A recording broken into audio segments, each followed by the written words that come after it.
Hey guys, it's Dave here, and man, it is hot today. I'm coming to you from Scottsdale, Arizona. It is very sunny, very warm, and I just finished week 1 of Insanity. Actually, just finished up cardio, power, and resistance, which turns out to be a whole week for me, even though you probably do cardio recovery on your 7th day, because I'm mixing in cycling with Insanity, and what I'm doing instead of subbing out workouts is I'm basically just pushing Insanity back 1 day and making a cycling day. So in other words, instead of a 60-day program, I'm looking at more like a 70-day program, or 75 days, or whatever it works out to be at the end of the term. So anyway, so it's week 1. I feel really good this week.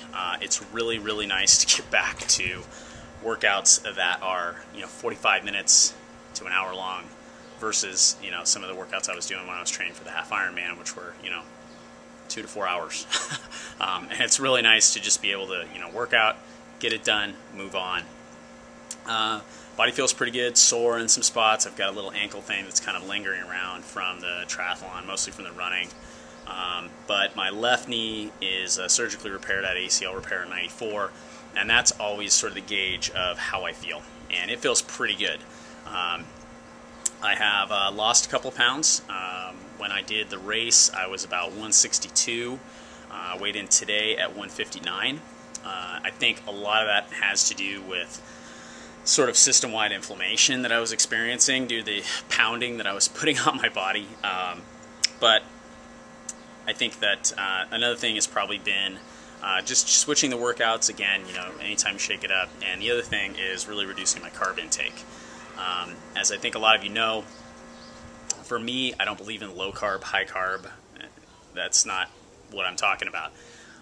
I'm carb conscious, which means basically that I try to tailor my carb intake to the activity that I'm doing. So when I'm doing a 3-hour workout, I have to take in more carbs than I would if I'm doing a 45-minute workout. And even though Insanity is a real high-intensity workout, you really do need a lot of carbs to recover from that.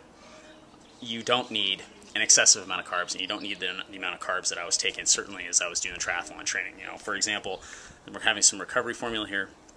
It's a half serving of recovery formula. Normally, I would have a full serving of recovery formula, but again, I'm just trying to bring my carb intake down. That's a fairly major diet change for me because over the last 14 weeks, I have been doing those longer workouts, and I have been increasing my carb intake to just appropriate with that activity level. So, while it is a big change, it is certainly paying off. And so, if you want more information about carbohydrates and their importance to your body, and also the effect of taking in too many carbohydrates, look up Mark Sisson, marksdailyapple.com. Extremely good resource. Will explain this concept in a very easy and to understand way. He's got a book called The Primal Blueprint, which I highly recommend. New cookbook that came out associated with that, that's on sale right now. And check his stuff out. I know for me, as I have focused primarily just on my carb intake, well, of course, addressing all of the other, essential bodily functions, vitamins, minerals, omega-3s, and all the good stuff that's in Shakeology. The main dietary thing that I do is just focus on my carb intake, and I just try to get it dialed into the activity level that I'm doing. If I'm not working out on a given day, I don't eat as many carbs. Most of my carbs comes from fruits and vegetables. That's what works for me. I think everybody's got to kind of figure out what works for them, but I've been doing that for about 4 months now, maybe 5. Yeah, I guess about 5 months. And it's really worked, and I feel better than ever. So anyway, there's your Insanity Week 1 update. Hope everybody's doing well out there, and keep digging deeper.